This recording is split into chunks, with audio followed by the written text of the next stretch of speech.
Hello, I welcome you all in this course on power plant engineering. Today in this lecture 19 we will discuss electrostatic precipitator.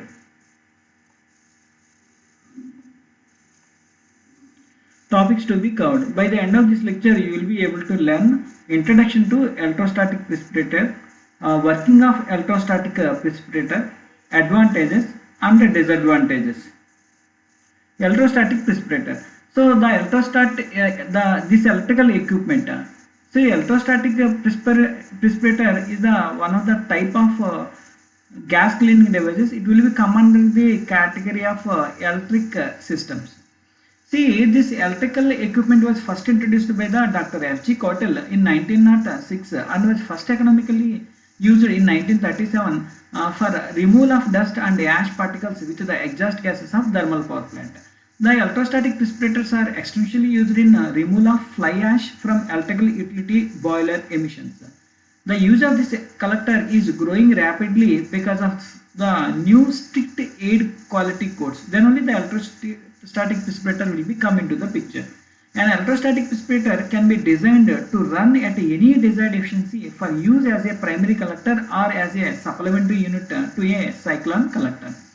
So it is often considered worthwhile to retain an existing cyclone as a primary collector. It means for cyclone furnace will be act as a primary collector in cases where collection efficiencies must be upgraded, especially generally where large amount of carbon in fly ash. It means around 15% because of the presence of large quantity of carbon in the gas can adversely affect the collection efficiency of precipitator. So more amount of carbon will be there will be adverse effects on human beings, and also it affects on environment. Especially how much it will be, we discussed. If the carbon will be more than in the fly ash, about 15%, equal to 15% or more than 15%, then you should clean the entire gas through the electrostatic precipitator. Now this is the layout of different components of electrostatic precipitator. See here it is a dust laden gas will be passing through here. See, this is the entire region is a charging section and this is a collecting section here. Here there the dust will be get collected. So cleaned gas will be get out from this side. Here clean gas out. So, this is the dust laden gas will be in. See this here you can see here. This is the charge controller will be grounded here.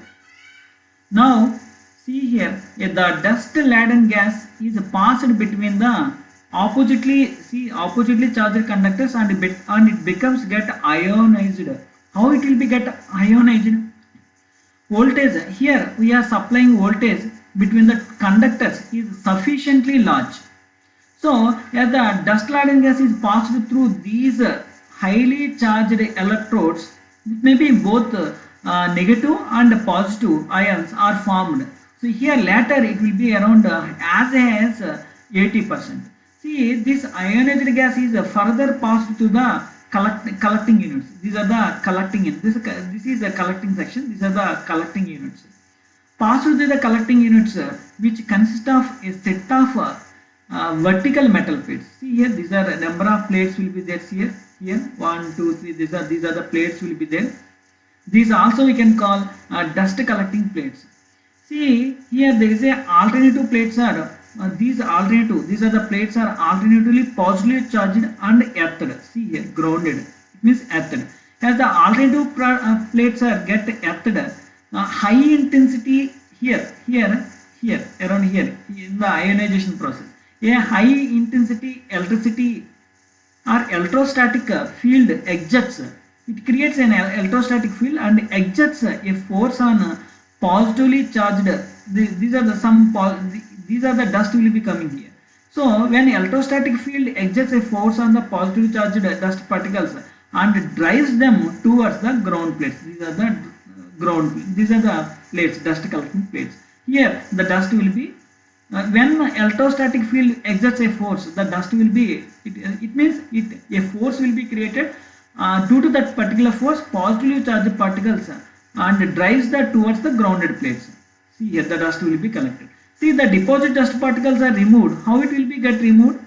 By shaking motion. So how shaking motion of the particular plates, how it will be get shaken? So there is a cam driven mechanism will be attached to the particular plates by actional means.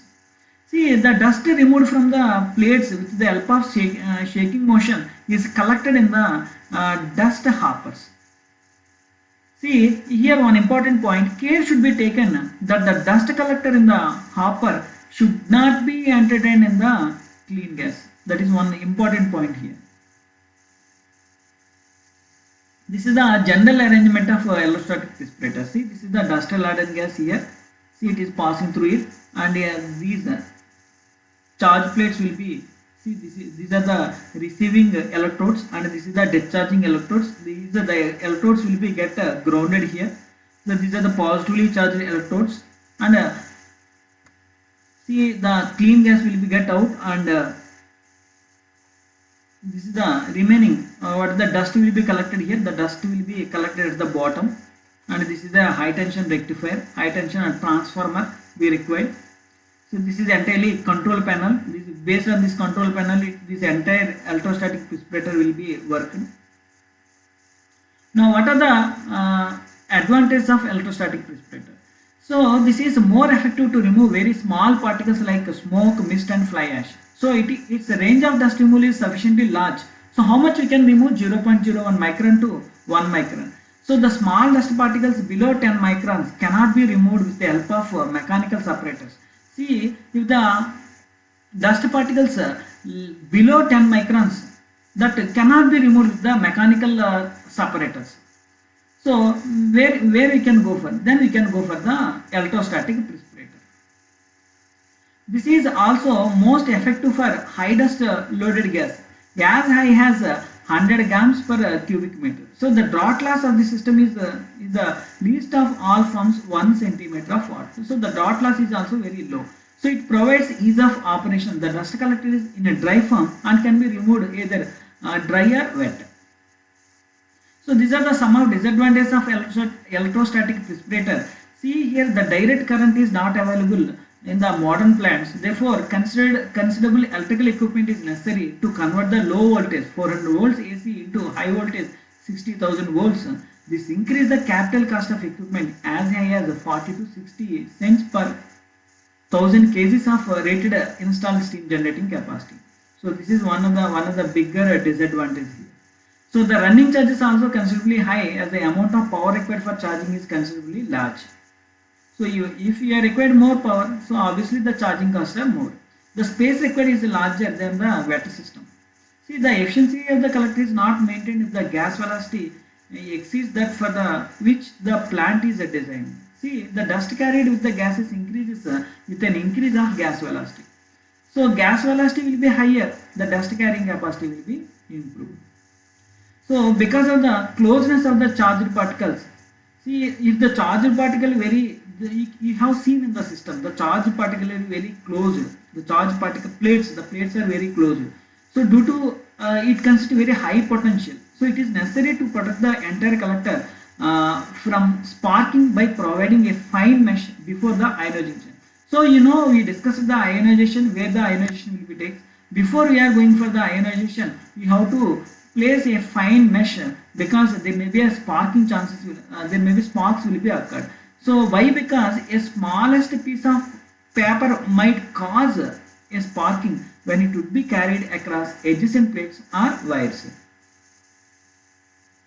So these are the resources I used for making this particular video. That's all for today. Thank you very much.